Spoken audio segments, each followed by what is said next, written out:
How are we? So, I hope everyone's well. We are still carving on the netting. I've had some other stuff getting in the way, some other work that needed getting on with the last few days. So we are still carving the net, but that's fine.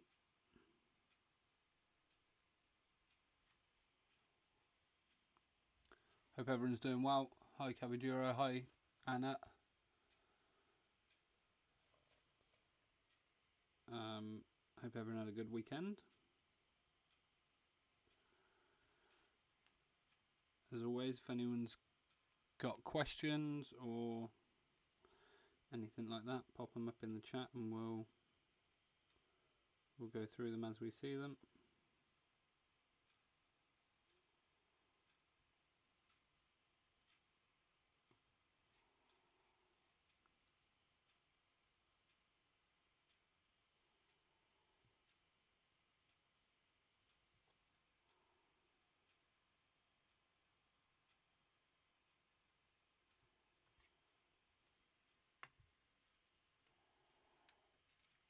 Hi John.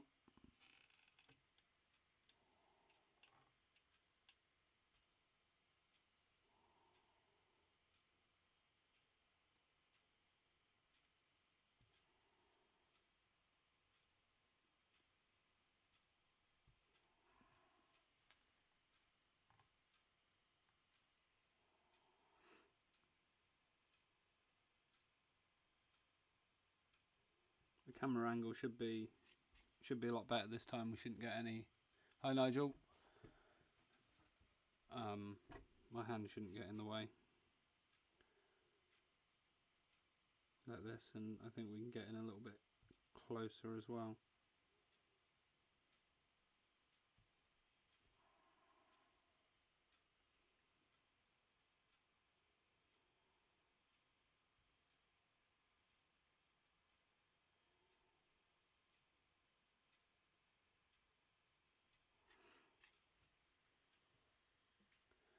Indeed, hi to the usual suspects. But hopefully I have contacted again the Ashmolean Museum in Oxford, and they're currently setting up a Tokyo exhibition there. So they've the Dr. Pollard, the woman that handles the collection there, is busy with that at the moment. But as soon as she's got a bit of free time, I should be able to get in there, view the prints, and we can get the first video made. I'll be able to hopefully shoot some video in there and put together a bit of history and stuff to the videos, and we can get going on the that means we can get going on the tracing and stuff then.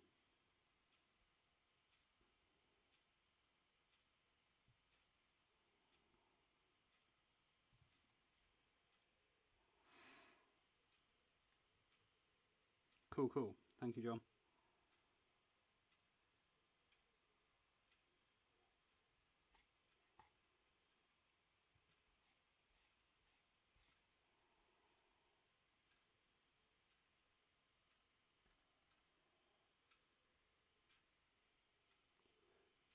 So yeah, I'm excited to get going on this Patreon series and stuff, and start getting to grips with the editing software and learning more about these prints and their background.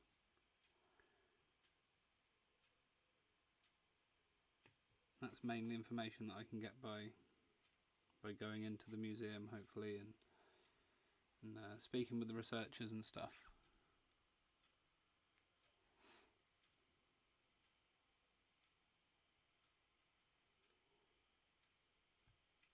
It's easy to look at books and things and the internet, but speaking to people whose job it is to research the background and history of these prints is going to be far more interesting.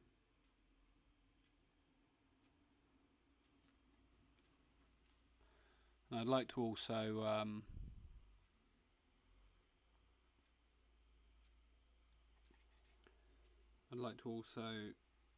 include some aspects of sort of what these areas of Tokyo look like now.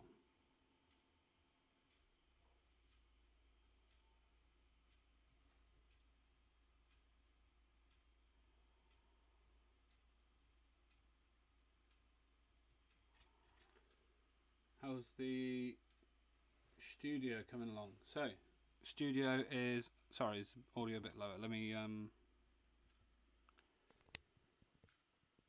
How's that? Is that better? I'll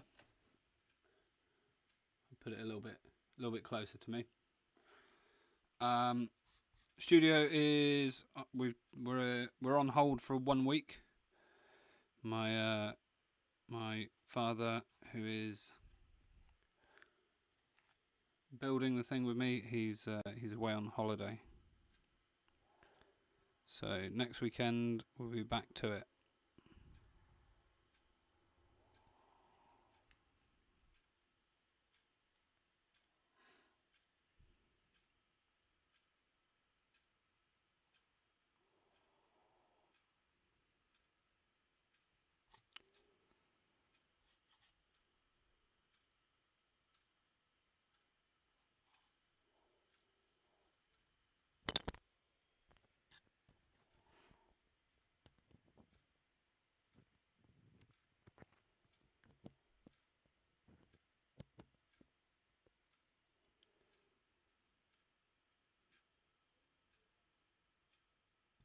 But we know what we're doing with the roof and stuff now.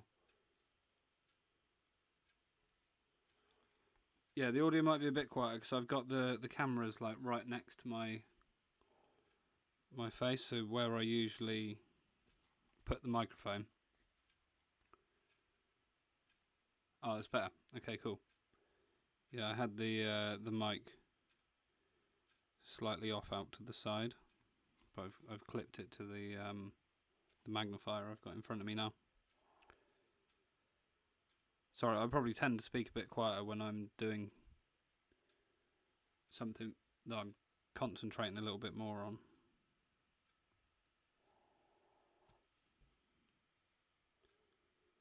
I will try and speak up.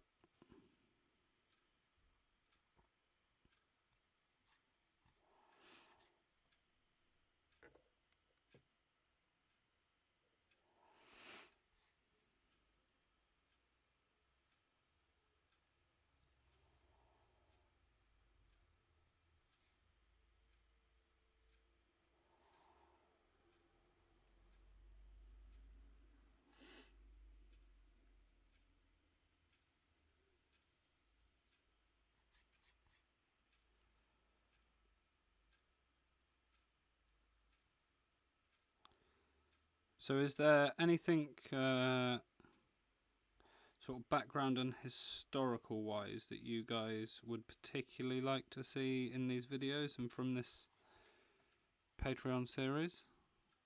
I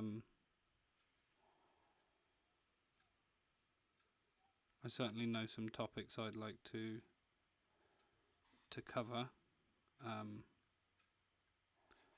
Some things in a little bit more of a broader sense. That give a bit more background on what it was like to produce prints in that era, and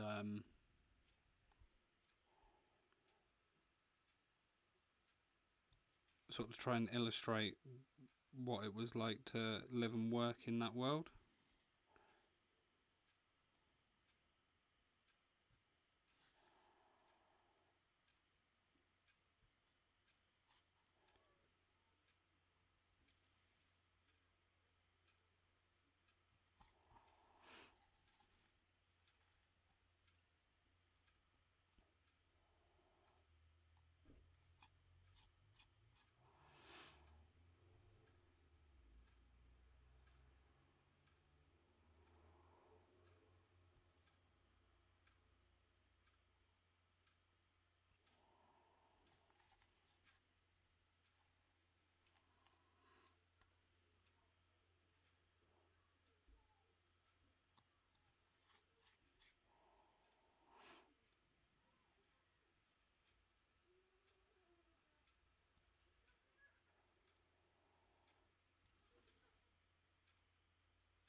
Hello, Dad.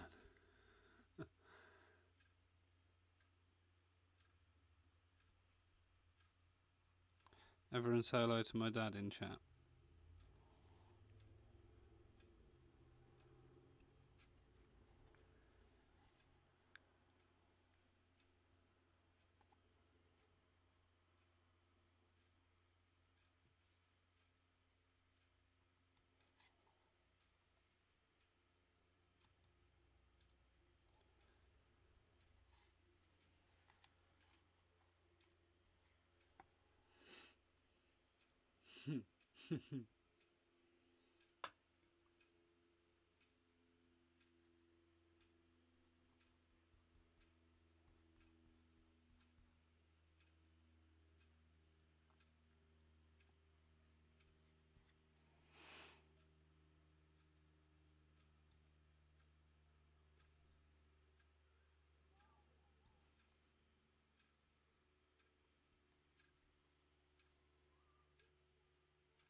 For the most part, as well, with this Patreon series, I'm going to be trying to. Oh, hold on.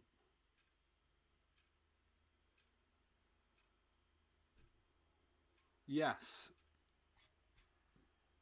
that is all something that I plan to include, Eric, because they're aspects of the history that I find most fascinating, and sort of my plan is each video sort of include a little bit more. Sort of the first section of the sort of the first act, I suppose, of each video will be dedicated to something along those lines, exploring some sort of historical point, and then moving into sort of key aspects of the process, and the ways in which I'm then producing this series, rather than just doing 3 or 4 videos on history and stuff. Try and sort of include them as sort of a B plot to the whole thing.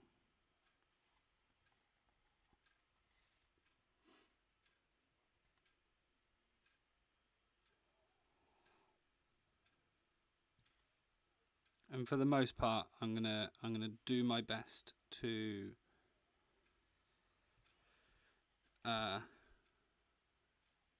speak about and illustrate the differences in, even though I say I work in a traditional manner, obviously I don't work in exactly the same way as those old craftsmen would have done. So I feel it's important to then illustrate and highlight those differences.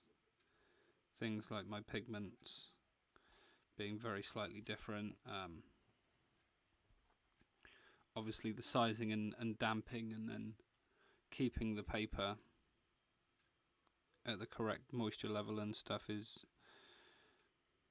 much easier nowadays.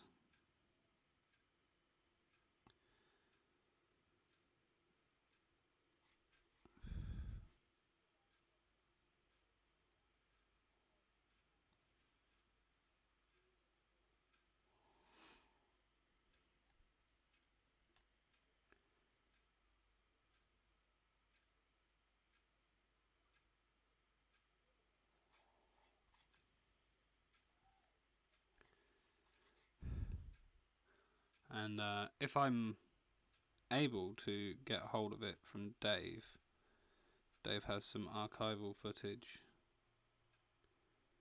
of an old carver and printer that I would very much like to use. just a short piece of B-roll.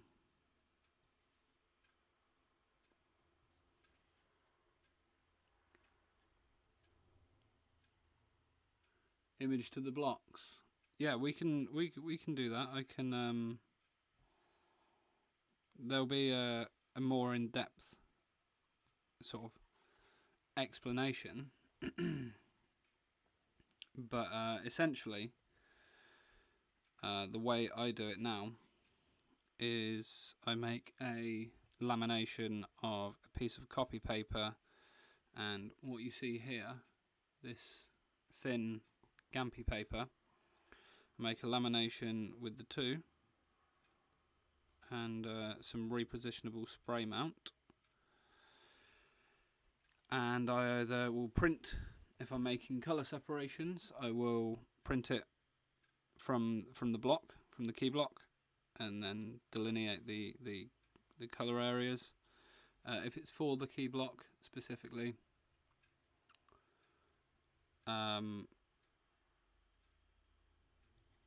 then I will print it out from a computer. But I will go into a lot more detail on that through the videos and stuff that will be included on the Patreon. But definitely at points within this stream you will see me making colour separations and doing that type of work anyway. There's most definitely streams on this YouTube channel that show that as well. If you're looking to do it yourself, I would advise having a click through. There might even be one named colour separations or something.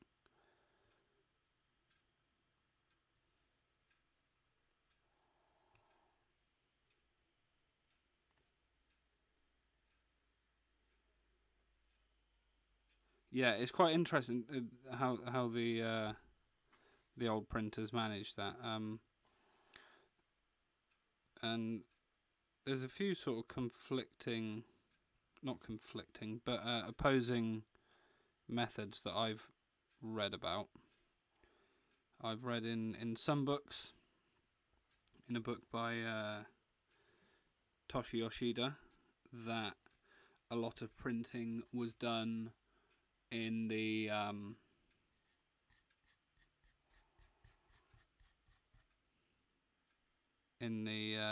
more humid months.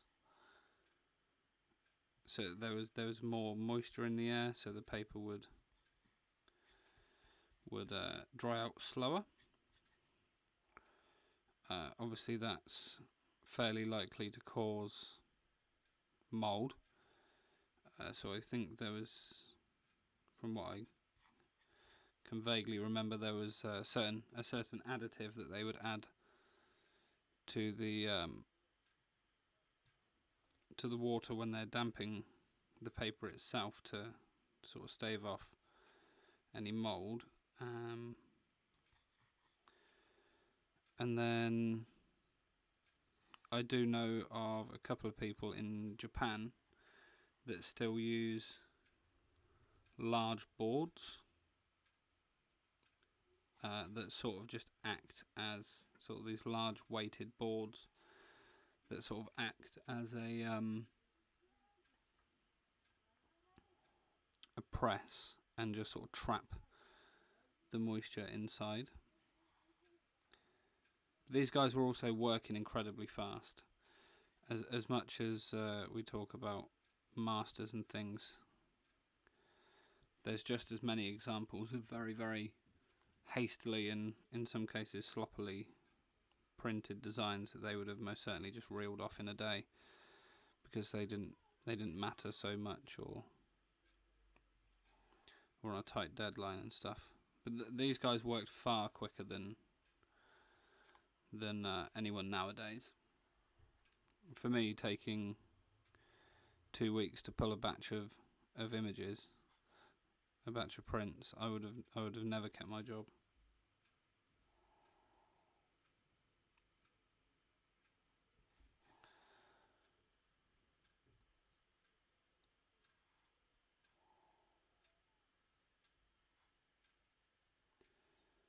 Hello Ben, how are you?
But as for videos and stuff, I am planning around one video a month.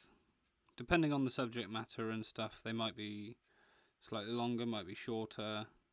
They might end up being more, or I'm not quite sure yet. But that's the rough outline, is sort of splitting the process down into 6 parts, and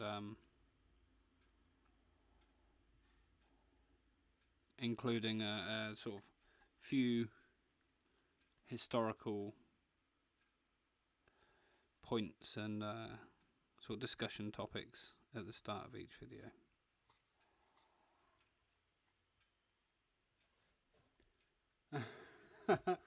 Is that the I saw you posted a video to Instagram, Ben.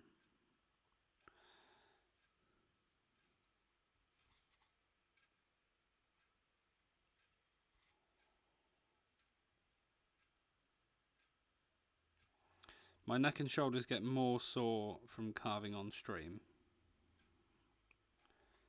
just because I have the camera, so I'm sort of moving my head around the camera in sort of an odd way.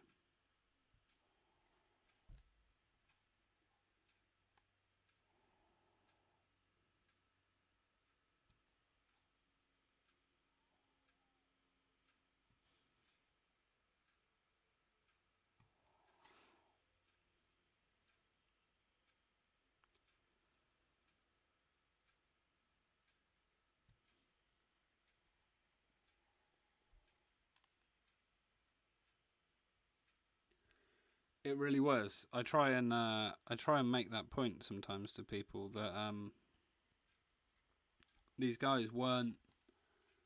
They never considered themselves as artists or anything like that. It was, to them, it was just a job, and it was no different than the guy in the copy shop pressing print on his machine and then sending the job off to the client. They just came in, did a job, and you've got to do the job fast if you want to make a living. You've got to be efficient and thorough with your work, and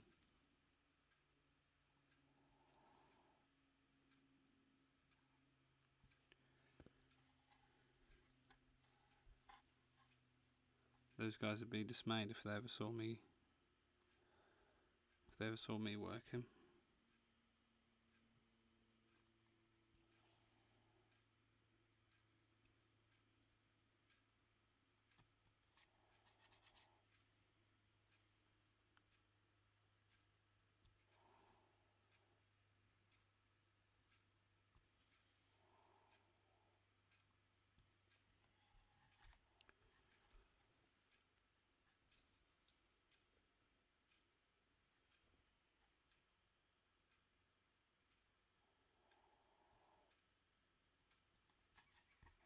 And especially the carvers, you see us guys carving nowadays, and it's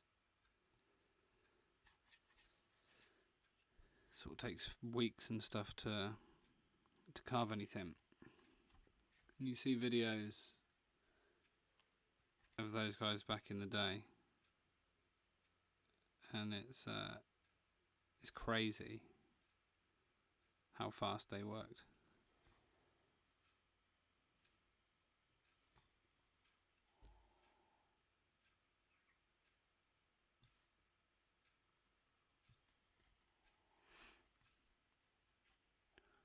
There was none of this wasted energy of turning the block and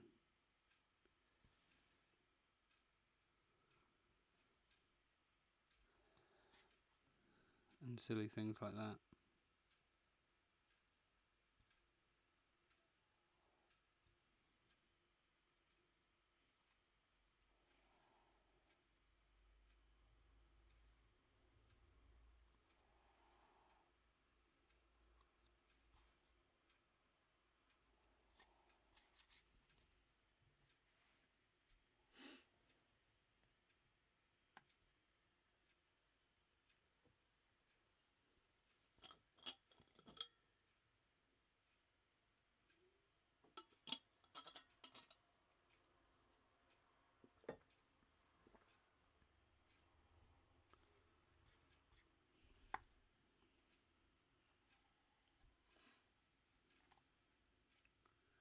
So we'll carve this even smaller bit now.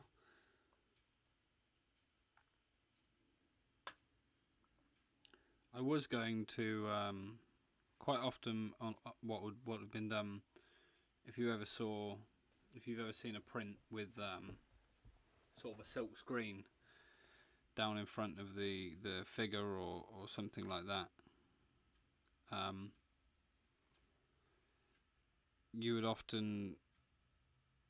They would often carve two blocks, one for horizontal lines and one for vertical lines. And the plan was originally that I would carve it like that. But with these sort of waves and curves and stuff, and the fact that there are sections that are open, like down here and up in the top part of the block, that aren't bound by key lines and stuff, it would have been an absolute nightmare to register. And if anything was slightly off, it would have just been impossible to print. So taking a little bit more time to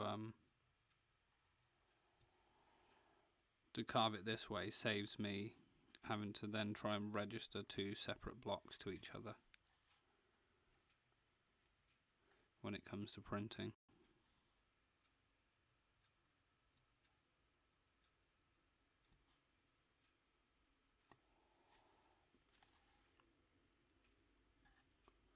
And it's not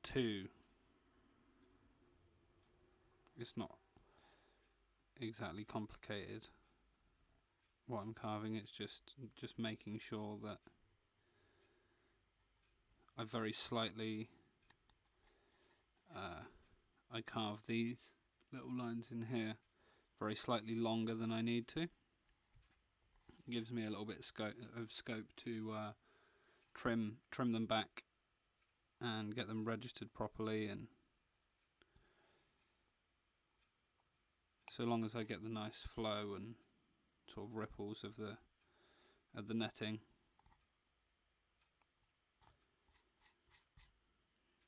then I think it'll be okay.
Hardest thing about this this netting is going to be the printing of it. So many sort of cross-hatching lines, just making sure there's no pigment and paste build up will be key.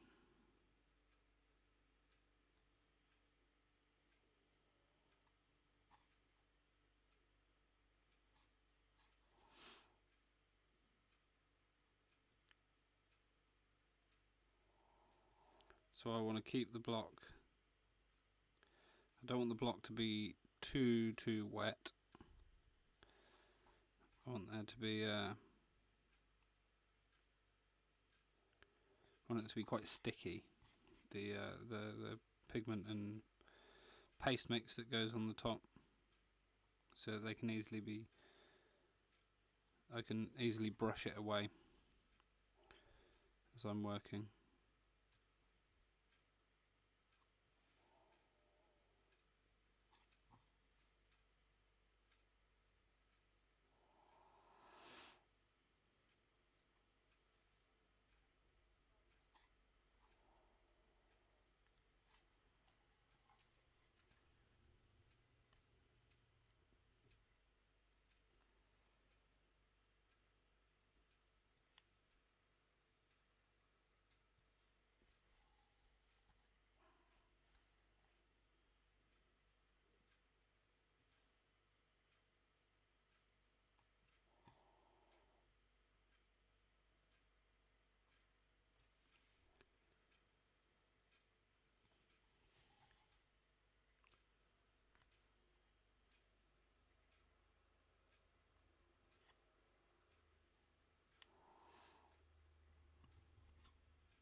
Take care, Caballero. Thanks for stopping by. I'm glad you managed to catch the start of one too.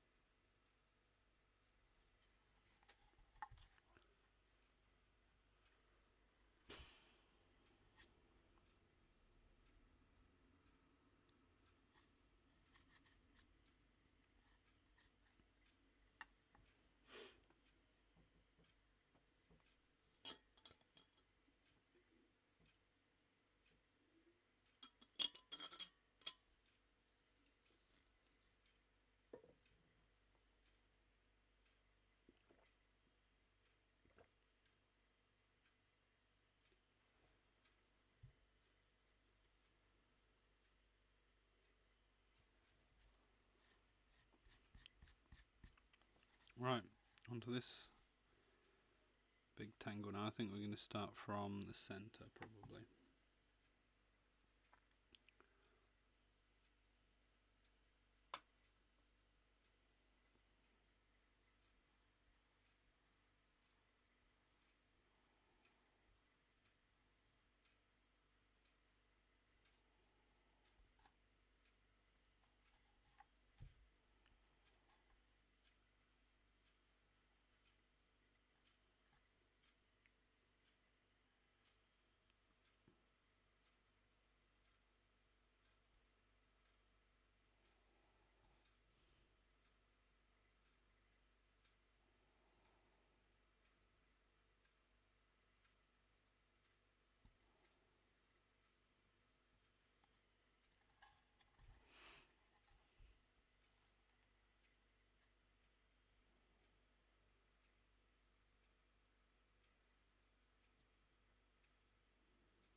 The highest volume print number of copies made.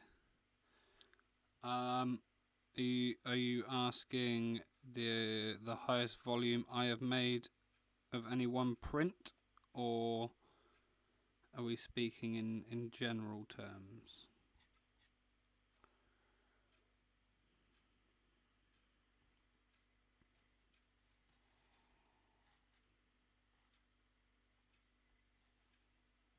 My highest volume. So in one go, in one batch, the highest I've made is 100, and I think, point of view of the largest amount of prints that we have had to pull total of one, I think we're now in and around the 300 mark of one design. But I've never pulled more than 100 excuse me, in one go, and I don't really like it too much. It's there's a lot of moisture control goes into pulling. The larger the batch, obviously, the more moisture there is to handle in the paper, and especially if you do 100 sort of backgrounds, you're adding a lot of water to that stack, and then managing that out across the following days is rather hard. So I do batches of 64. So 60 in a batch with 4 accounted for wastage. If we really need to, 80 is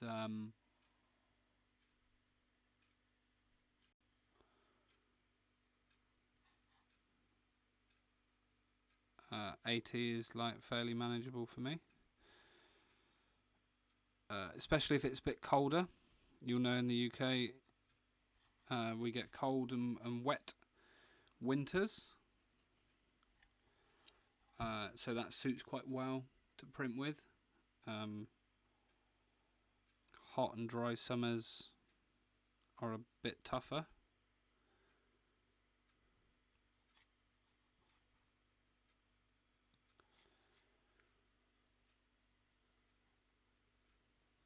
Hi, No Fox.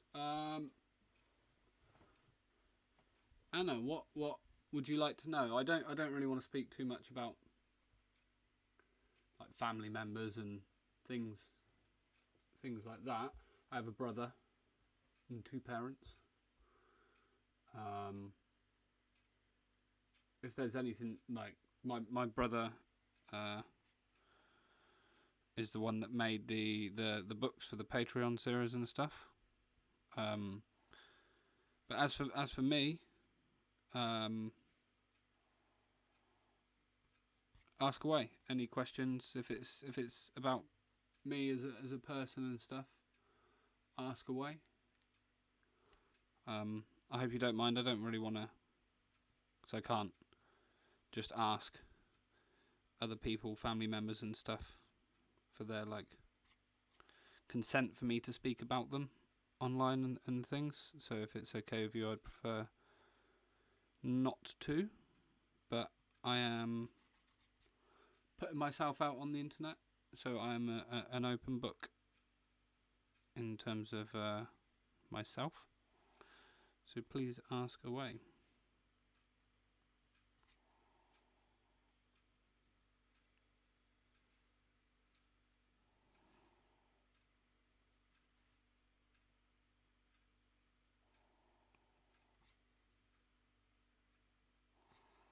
Actually, John, tell a lie. The recent Patreon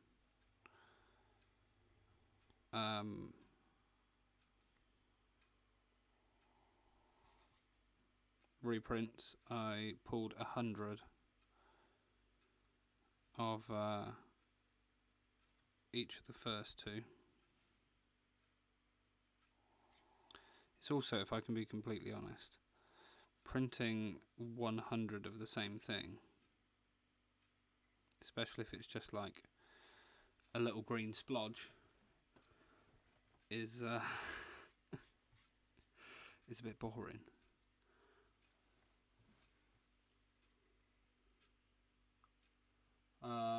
But Anna, anyway, previous jobs, I was a carpenter. On and off with my father for most of my teenage years.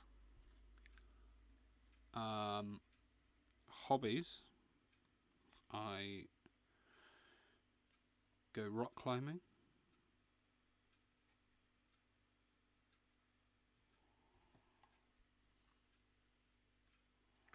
If there's anything specific you'd like to know, do ask.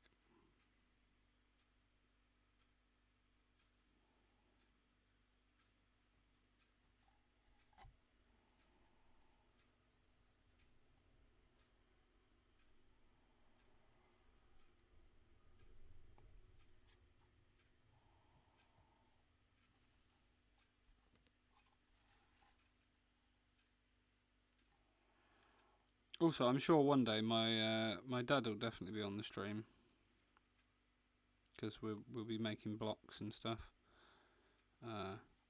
Maybe I'll be able to talk my brother into, because he has an interesting sort of fledgling business. It'd be cool to for him to be able to speak about that more.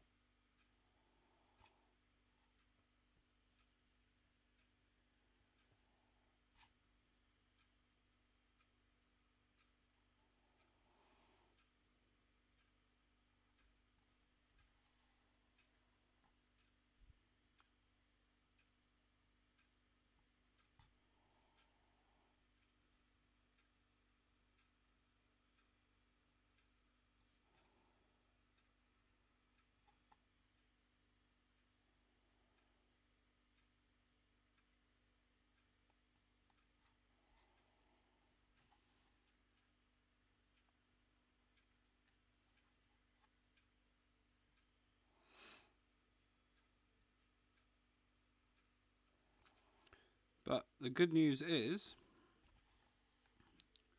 this is the last you are going to see of this print, well, the blocks for this print. Once I've got test prints and stuff done by Thursday, I should be able to show off the first sort of draft. But we will be definitely into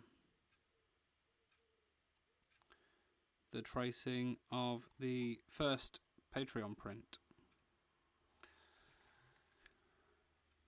by Thursday evening.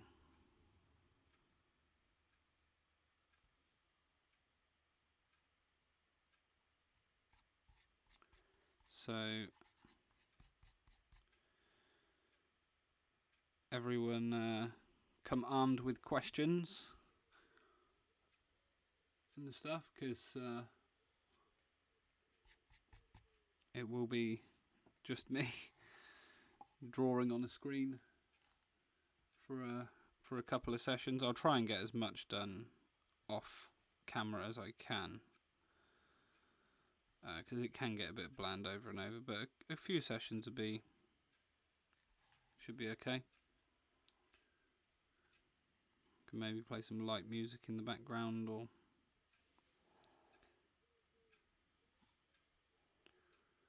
we can just do some big Q&A sessions.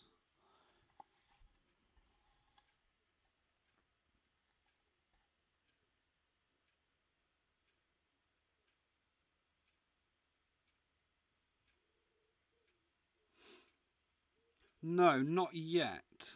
We haven't got any. I haven't got anything that is particularly worn just yet. So 300 is about my max I've got, and I think, just for comparison, Dave's rickshaw cart and the Great Wave are moving into their thousands, and if I remember correctly, Dave said there's not a great deal of wear showing on either of them yet. The Great Wave, I know, is the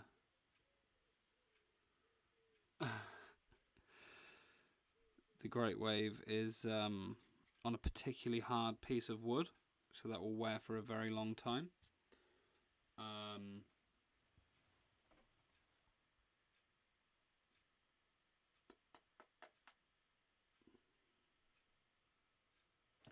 Yeah, I don't have anything that's been particularly worn down just yet.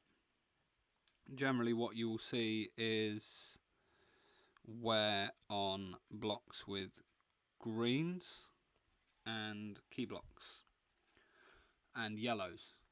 They're rather abrasive colours, greens and yellows, and obviously the key block is carved very fine lines, so there's less surface area, so that it's going to wear down slightly faster. But more abrasive colours, you'll see, generally you would be more likely to see colour blocks being recarved than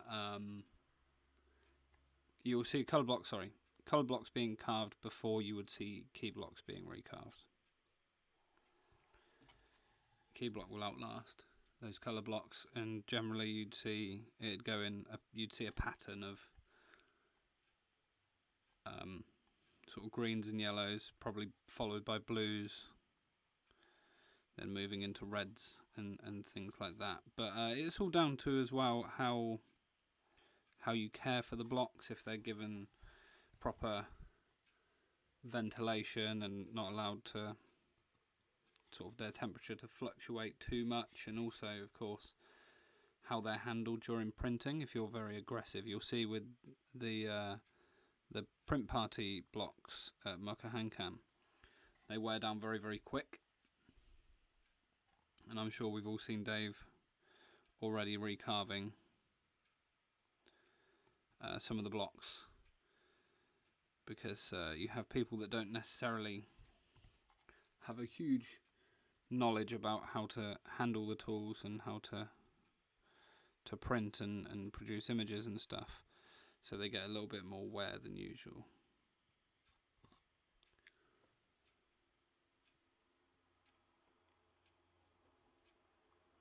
Ask about my tattoos. You can ask anything about my tattoos. I have many terrible tattoos. No, I didn't, Nigel. I haven't. I've yet to watch Monday's stream, but I'm going to while I'm working tomorrow. But yeah, I have. I don't know whether it's probably fortunately, to be honest, rather than unfortunately, I've never known blocks anything other than what I'm currently working with.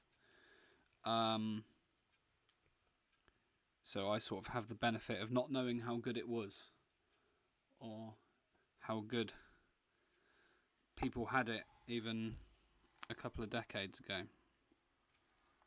But I can imagine it's when you get a piece of wood that's particularly hard and particularly really perfect for the job, it's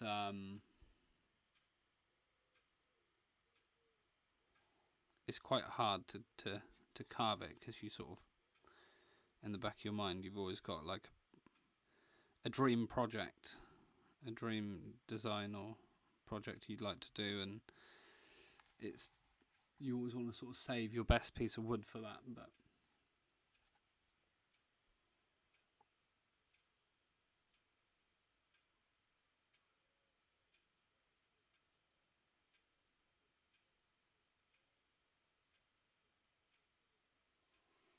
Yeah, I'm not surprised. 2,500 copies is a crazy amount as well.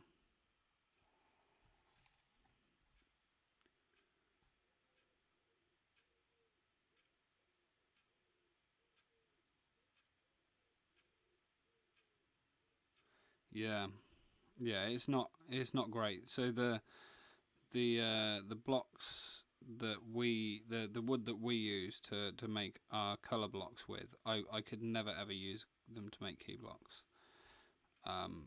They will most definitely around the 500 print mark, they will need work done to them. They might still be able to hold an edge. Generally you'll see the edges sort of smoothing off, sort of becoming worn.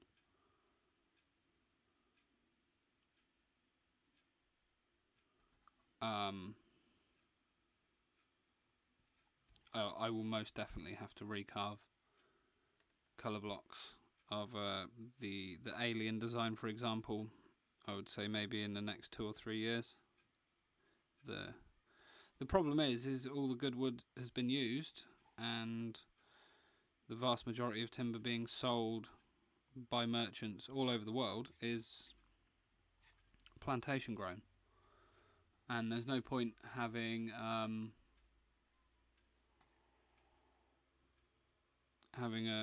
timber plantation if you've got to wait 100 years to chop your trees down, because you're never going to see any return from your investments, are you? So cutting down younger trees is always a lot more preferable, and younger trees produce softer wood, and sadly that's just the way it's going. There's not a great deal we can do about it. Not in Japan, nor the UK, nor I would imagine the US. But it is what it is. We just got to make our prints, make our money while we can. But that's going to be it for this evening. As I said, I will be back on. Excuse me. I'll be back on Thursday, and we will most likely be. Well, we definitely will be working on the new Patreon series. We'll be starting the tracing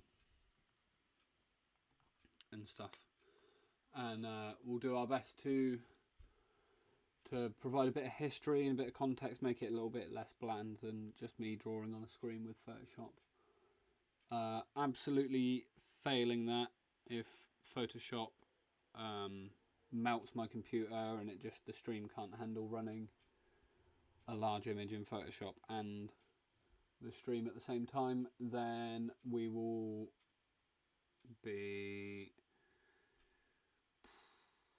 probably be carving on the robot print I was doing a week or so ago. There's not a lot of progress been made on that, but anyway, thank you very much everyone for joining in and sticking with me for the hour. We got a good load of work done. I always work far quicker with a crowd.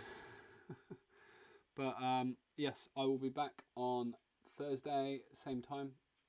But yeah, thank you very much. Take care, everyone. Have a great week.